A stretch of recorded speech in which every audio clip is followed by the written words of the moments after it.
O vírus da imunodeficiência humana, o HIV, afeta o sistema imunológico do corpo. Ele pode levar a AIDS, síndrome da imunodeficiência adquirida, e dificultar a defesa do corpo contra infecções. É uma doença que não possui cura, até o momento, sendo possível apenas o tratamento. Recentemente, foi divulgado na Conferência Internacional de AIDS deste ano, no Canadá, que um homem americano que vive com HIV desde a década de 1980 foi curado. Este é o 4º caso do tipo no mundo. Ele recebeu um transplante de medula óssea para tratar uma leucemia e, por coincidência, o doador era resistente ao HIV. O paciente foi monitorado de perto após o transplante e seus níveis de HIV se tornaram indetectáveis em seu corpo e permanecem assim há mais de 17 meses. A primeira vez em que um caso semelhante aconteceu foi em 2011, na Alemanha. Outros 3 casos aconteceram nos últimos 3 anos. O ocorrido deixa a comunidade científica mais esperançosa, mas ainda há muito o que investigar. Vamos falar mais sobre esse caso agora, no Bendita Hora. Olha, gente, eu estou aqui com o Dr. Marcelo Mostardeiro. Dr. Marcelo é uma das referências da infectologia, médico infectologista. Dr. Marcelo, muito obrigado por estar aqui com a gente, viu? Eu que agradeço, padre, é um prazer. O assunto que a gente vai tratar hoje é um assunto de esperança, eu acho de esperança, né? Porque geralmente a gente fala muito da doença, né? Mas a gente vai falar hoje de cura, porque... E a cura, quando a gente fala da cura da AIDS, ou zerar a carga viral, é uma notícia alvissareira, né? Deixa a gente muito feliz, né, doutor? Sim. Claro, chama muita atenção porque são muitas pessoas acometidas, né, padre? É uma pandemia, né? Como a gente acabou de passar agora pelo coronavírus, né? Isso. Igualmente, o HIV/AIDS é uma pandemia também, só que é uma pandemia que já dura aí seus 40 anos. 40 anos. Doutor, e quando a gente fala da AIDS, o senhor fala sempre HIV, só pra gente que... HIV é a síndrome que o HIV o vírus. É o vírus. Então, a pessoa que está infectada, digamos assim, que convive com o vírus, ela é uma pessoa que tem um HIV. Um HIV. Mas ela não tem AIDS, ela pode não ter AIDS. Ela não, uma coisa não quer dizer a outra. Uma coisa? A AIDS é só quando a pessoa adoece em função do HIV. Com aquela síndrome de imunodeficiência adquirida. Tá? Isso. Doutor, mas então, quando a gente sempre fala no HIV/AIDS, a primeira coisa que vem na nossa cabeça é não tem cura. São 40 anos e os cientistas se debruçam, vocês fazem isso há mais de 40 anos e não conseguem ver, de repente, uma vacina, um remédio que possa, claro, muito já foi feito, mas que possa trazer a cura. Então, padre Juarez, eu acho que, digamos assim, a grande notícia, se a gente for ler assim da história toda, né, desde a década de 90 para cá, como são muitas pessoas acometidas, então, digamos, esses casos que foram relatados agora nas últimas semanas, eles trazem uma esperança, não é mesmo, padre? São 4 casos de cura mesmo? Sim, plena. Cura plena. Cura plena, 4 casos, né? Sim. O senhor estava falando que tinha até mais um caso aí, talvez um 5º caso. Digamos assim, os que foram mais, digamos assim, divulgados, foi aquele primeiro caso, que é chamado o caso de Berlim, né? Que foi uma pessoa que foi submetida a um transplante de medula. Todos eles foram transplantados de medula. Esse primeiro ele teve dois transplantes, na verdade, um em 2007 e um outro em 2008. Né? Depois, então, esse é o paciente de Berlim, na Alemanha. Depois teve um outro, também um paciente também na Alemanha, na cidade de Düsseldorf. Também transplantado de medula. Depois teve o paciente de Londres, que também é um outro caso semelhante, um transplante de medula.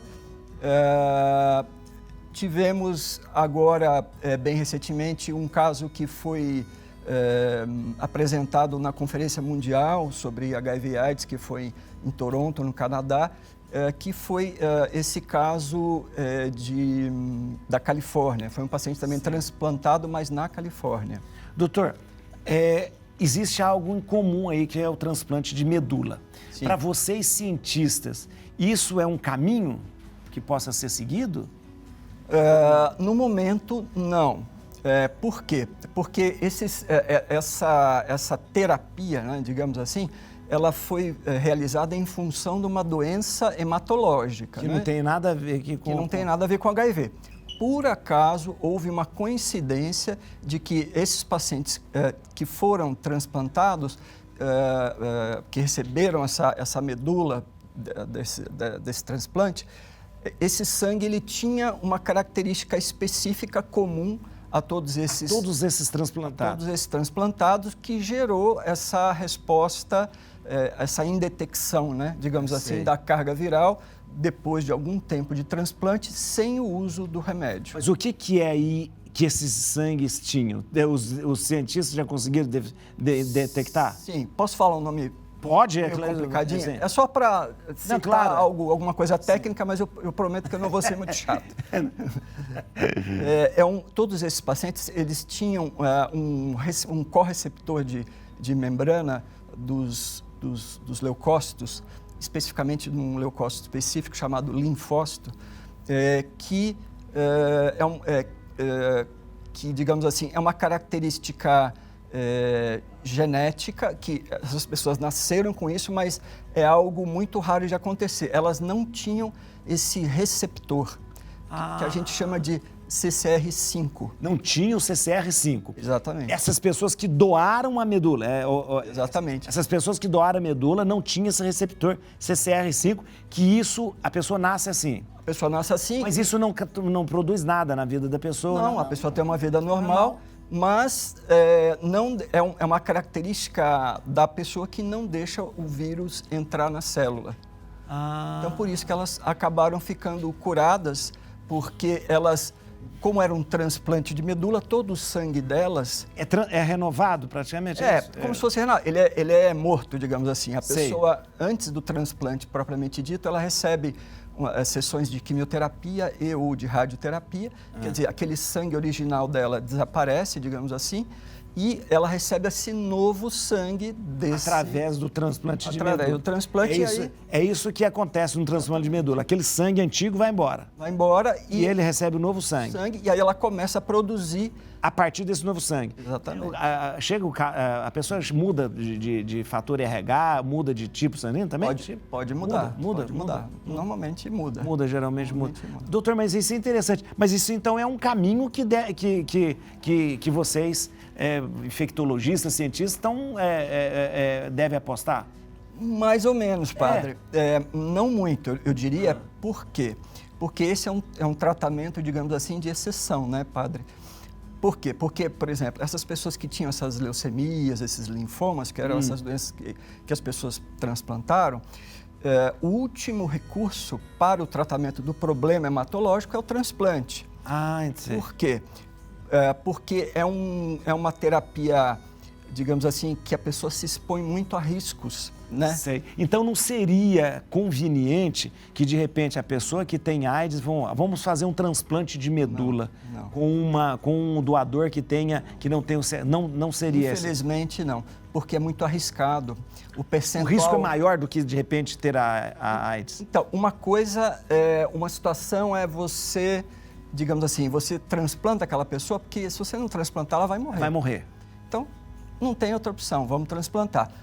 Mas, diferentemente da pessoa que convive com HIV. Porque hoje a pessoa que convive com HIV, hoje, né? Ela tem uma vida saudável. Normal. Uma vida normal. Ela recebe todos os medicamentos e tem uma vida normal. Uma vida normal. Então... Vamos ver, então, um depoimento de quem descobriu que está com HIV. Vamos ver, gente, olha aqui. Pode levar a AIDS, síndrome da imunodeficiência.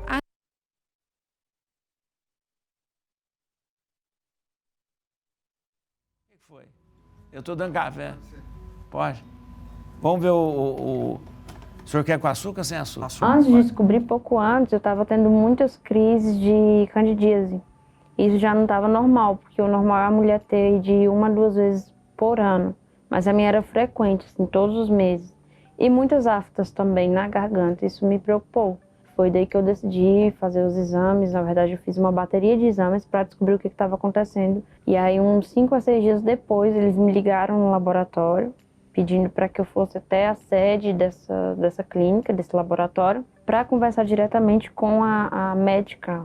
Foi quando ela me deu a notícia do meu diagnóstico, me explicou a partir dali como seria a minha vida, os meus direitos, os meus deveres, como eu deveria seguir. Eu estava simplesmente catatônica. Eu fui com uma amiga minha e no primeiro momento eu estava dentro de mim ali, consciente, mas depois de alguns minutos que ela foi falando, me explicando, me falando como seria o tratamento agora, eu já não estava mais ali. Estava, mas não estava. Eu só tinha tido um parceiro sexual. E aí, como era um relacionamento de muitos anos, já não existia prevenção. Então, existia confiança entre nós dois, eu acreditava que isso era suficiente para... Na verdade, jamais passava pela minha cabeça que um dia eu poderia ser infectada com HIV. Quando a minha irmã descobriu o meu diagnóstico, ela jamais me rejeitou, mas ela sentia tanto medo de que eu partisse desse mundo que ela até fez uma tatuagem com o meu nome. A nossa relação melhorou, assim, 300%. E hoje que eles veem que isso não vai acontecer, assim, eu sinto que a nossa família se tornou muito mais unida, muito mais respeitosa e amiga. É como se a gente tivesse aprendido a dar mais valor à vida, mesmo hoje sabendo que eu tenho uma vida normal como qualquer outra pessoa, expectativa de vida normal, a gente passou a dar mais valor aos nossos momentos juntos. Interessante, né? Interessante. Eu estava conversando com o doutor, na verdade... Oi? Do marido, né? Do marido que hoje não existe mais aquela questão de grupo de risco, não existe isso, porque, na verdade, a pessoa pode ser infectada e não existe esse grupo específico. Doutor, hoje só para que as pessoas possam se orientar, a pessoa que tem hoje o HIV/AIDS, ela tem uma expectativa de vida normal e vive normal. Sim, uma vida normal. Normal. O que é? Ela toma os comprimidos... Todos os dias. Todos os dias. Eu costumo dizer para os pacientes, padre, que assim, é como se fosse você conviver com uma doença crônica, por exemplo. Tipo diabetes, assim. Diabetes. Quem tem diabetes tem que tomar remédio todo dia. É a mesma coisa o HIV. Hoje em dia, nós convivemos, né, com essa doença. Eu perguntei para o doutor, porque no começo a gente ia falar, um coquetel, parecia que a pessoa enchia a mão de remédio e tomava assim o remédio. Na verdade, o que? São 2 comprimidos que se tomam hoje. Hoje em dia, o tratamento inicial, geralmente são 2 comprimidos ao dia. Então é bem tranquilo. E também em relação aos efeitos colaterais, é até bom dizer isso para a audiência, né, padre? Que tem muita gente que ainda ficou com aquele estigma, né? Isso é verdade. Assim, da década de 90, em que as pessoas ficavam, doutor, eu vou ficar deformado. Aquela imagem da pessoa com AIDS, que deu até um nome esquisito, que as pessoas, aidético, né? Que era a pessoa quase magra. Emagrecida, pálida, com olheira. Então. Aquilo ali... Não existe mais, Não existe mais. Há muitos anos, né? Graças a Deus. E você quase não tem enfermarias de pessoas com AIDS, né? Que de repente você tem todo mundo ali sofrendo Não. Longe do que era no passado. As únicas pessoas, padre, que ainda precisam internar por conta do HIV/AIDS são aquelas que não tomam o remédio corretamente. Que não tomam. Ou que não tomam ou tomam incorretamente. Né? Doutor, mas a gente está falando... por mais que esse não seja a solução, por exemplo, o transplante da medula, mas abre aí uma esperança para se tratar. O senhor fala assim, se esse sangue não tem um receptor, é o receptor? CCR5, de repente poderia existir alguma forma, e os médicos estão trabalhando com isso, vocês, para que, de repente, isso possa vir a ser uma maneira de que a pessoa que tem AIDS possa, um medicamento, uma vacina, alguma coisa nesse sentido? Não, assim, existem algumas linhas de pesquisa hoje em dia, padre. Algumas delas, linhas de pesquisa em vacina. Em vacina? E existem linhas de pesquisa em terapias mesmo. Terapias, né? Profilaxia. Tratamentos, remédios que possam erradicar o HIV. No tocante, assim, às vacinas, o que a gente lê, né, nos papers, né, nessas divulgações parciais que esses pesquisadores fazem, é que a vacina, ela parece que é algo promissor, mas todo mundo trata isso com muito cuidado, né, padre? Porque senão, de repente... De repente você cria uma expectativa de frustra. algo que você não sabe o que vai acontecer, na verdade. Por isso que é Mas pesquisa, existe, né? Os cientistas estão trabalhando nisso, muito. Inclusive o Brasil ele participa desse estudo específico de vacinas. Sei. O Brasil participa, é um estudo multicêntrico, ou seja, acontece em vários países ao mesmo tempo. Doutor, esse vírus do HIV foi seria hoje o grande calcanhar de Aquiles dos infectologistas? Porque, de repente, nós tivemos um vírus que praticamente em um ano nós tivemos uma vacina. Parece um vírus... nós estamos há 40 anos lutando e brigando com esse vírus. Eu não diria calcanhar de Aquiles, padre, porque, veja... Hoje em dia, as pessoas que convivem com HIV têm uma vida normal, é verdade. Têm uma qualidade de vida boa. Mas eu digo no sentido de vacina, que não se consegue de maneira alguma. Porque são coisas diferentes. Quer dizer, o grande problema do vírus HIV é que ele tem, ele muda muito rápido. Ele tem mutações muito frequentes e isso aí dificulta muito a questão de você identificar uma terapia que seja eficaz. Né? E como estão os testes com vacina? Eles estão sendo feitos, esses testes? Estão sendo feitos. No mundo inteiro, sim. O mundo inteiro tem... Sim. Mas, assim, ainda a gente não sabe, né? Esses resultados não foram divulgados. A questão daqueles chamados PrEP, né? Aqueles PrEPs, né? Isso é uma profilaxia. Profilaxia. Ou seja, é um remédio, digamos, preventivo. Preventivo. Né? Essa é uma estratégia. Tem o preventivo e tem o pós também, né? Tem o PEP. PEP e o PrEP. Um pré-exposição e o pós-exposição. Exatamente. O pré-exposição, que é o que tem de mais recente, é uma tecnologia, digamos assim, de saúde que foi pensada quando existe um relacionamento entre duas pessoas que são sorodiscordantes, ou seja, uma tem HIV, a outra não tem HIV. E elas têm um relacionamento fixo. Isso. Né? Então, é bom para falar isso, padre. É interessante, é importante. Às vezes as pessoas acham que, digamos assim, essa vai resolver todos os problemas, mas não é bem assim. Por exemplo, como que foi pensada essa forma de prevenção? Você tem duas pessoas que têm um relacionamento estável, uma tem, outra não tem o HIV. Isso. E o que tem, ele tem uma carga viral indetectável, que a gente chama, ou seja, ele toma remédio todos os dias e ele está respondendo bem ao tratamento. Mas ele pode, indetectável, mas ele pode, de repente, contaminar outra pessoa. Somente pelo fato de ser indetectável, a chance de transmitir é muito pequena, muito pequena. Mas... nos últimos anos, houveram estudos que, além da pessoa ser indetectável, eles testaram a outra pessoa tomar o remédio, esse remédio que se usa, que é um remédio antirretroviral, que, digamos, tiraria toda a chance, digamos, mesmo que fosse pequena, da outra pessoa adquirir. Então, na verdade, os PrEP e os PEPs, eles são indicados para a pessoa que não tem o vírus, né? Não tem o vírus. O PrEP, né? PrEP. Isso que a gente falou foi PrEP. Pré-exposição. Pré-exposição. O pós-exposição, como é que funciona? A pessoa teve uma relação de risco. De risco, né? Ela ficou preocupada, ela acha que talvez possa ter contraído ao HIV, que ela faz. Em até 72 horas, ela tem que ir num serviço de saúde para começar a tomar os remédios por mais ou menos 28 dias, 30 dias, para, digamos assim, minimizar a chance dela contrair o HIV. E esses remédios que eles serão os retrovirais, normalmente, que se usa com a pessoa que tem o HIV. Isso. Né? Sim.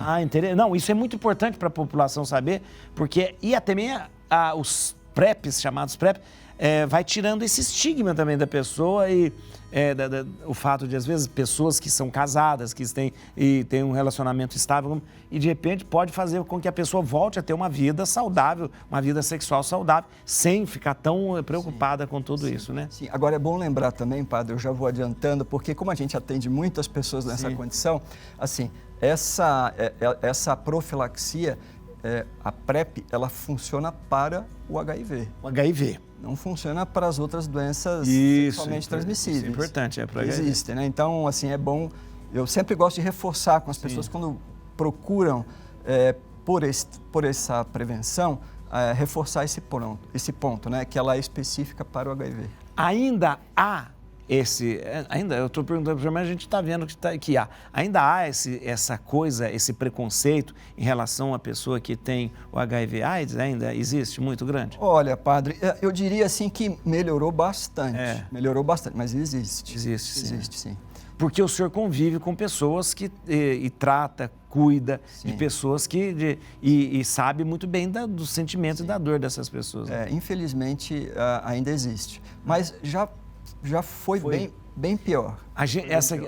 E a varíola dos macacos? Porque agora inventaram também que a varíola dos macacos assim como a AIDS foi nos anos 90 e o final dos 80, aquela coisa ligada aos homossexuais, ligada a um grupo específico. Então, tentaram colocar a varíola dos macacos também, mais ou menos, com essa carga preconceituosa, né? Sim. Isso realmente é isso que o senhor disse, quer dizer, digamos assim, essa parcela da população, digamos assim, é a parcela que a gente viu que se infectou primeiro, tanto no caso do HIV, quanto agora a gente está vendo no caso da varíola do monkeypox, né, varíola dos macacos. Mas isso é uma questão de tempo, né, padre, para que essa doença se espalhe para outras parcelas da população. Sim. Né? Então, não é correto, né, dizer que é uma doença que dá só em homens que fazem sexo com homens, né? Vocês, cientistas, estão satisfeitos? É uma pergunta muito feia que eu vou fazer, mas estão satisfeitos, mas não significa que não vai. Estão satisfeitos com o que nós temos hoje para o tratamento do HIV?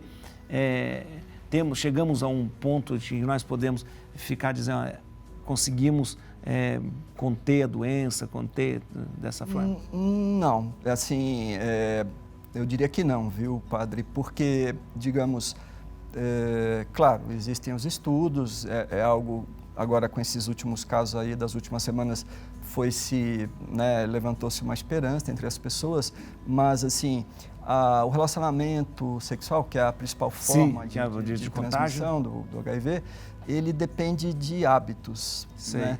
E quando você fala em hábitos populacionais, é algo mais difícil de se controlar, digamos.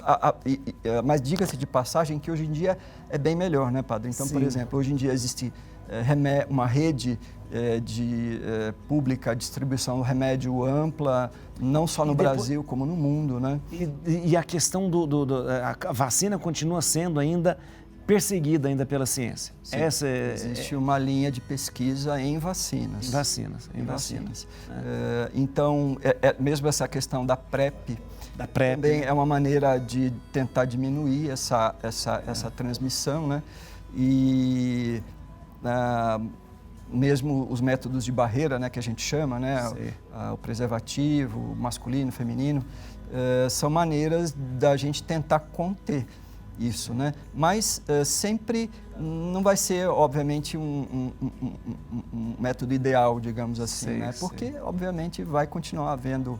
Sempre o risco, né? O ideal seria que a doença fosse erradicada. Eu acho que a maior alegria de um médico, de um cientista, é quando a gente fala erradicamos. Como aconteceu em 73, 74, que erradicou a varíola, né?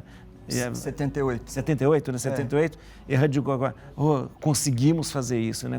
Eu acho que a alegria de um cientista deve ser isso, né? Sim. Doutor, eu queria agradecer mais uma vez pela clareza na exposição, para deixar a gente tranquilo. Muito obrigado mesmo. Eu vou passar o Instagram do Dr. Marcelo, @Dr. Marcelo Mostardeiro. Dr. Marcelo Mostardeiro, @Dr. Marcelo Mostardeiro. Você pode entrar também em contato, né, pelo e-mail, né, contato@drmarcelomostardeiro.com.br. O site é drmarcelomostardeiro.com.br. contato@drmarcelomostardeiro.com.br, ou então siga lá no Instagram para que a gente possa ter orientações lúcidas, né? Nada, hoje tem tanta mentira, eu tenho medo desses negócios de internet, encontro em qualquer lugar, pessoas sérias, inteligentes, cientistas, viu?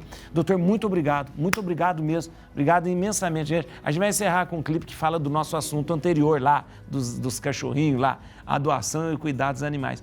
Deus abençoe você, uma boa tarde, amanhã encontro com você meio-dia, tá bom?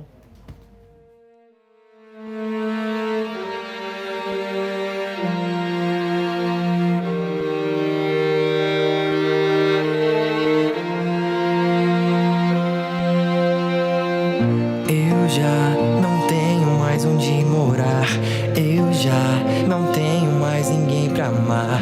Foi mal, eu só queria um carinho, alguém que ficasse comigo. Eu sinto fome, eu sinto frio, meu mundo anda tão vazio. Um me chutou aqui agora, outro xingou e foi embora. Inocente sozinho, são 4 patas de puro amor e carinho. Se falam mole já vou logo me exibindo. E eu vivo menos que você, mas é tempo suficiente pra nunca me esquecer. Se me levar pra casa, te espero no portão até voltar. Me ensina a não latir pros seus vizinhos e nem fazer bagunça no sofá. Se me levar pra casa, prometo que pra sempre vou te amar. Não ligo se você é pobre ou rico, eu juro nunca vou te abandonar. Não foi por mal, se eu tentei falar te amo e só saiu au au.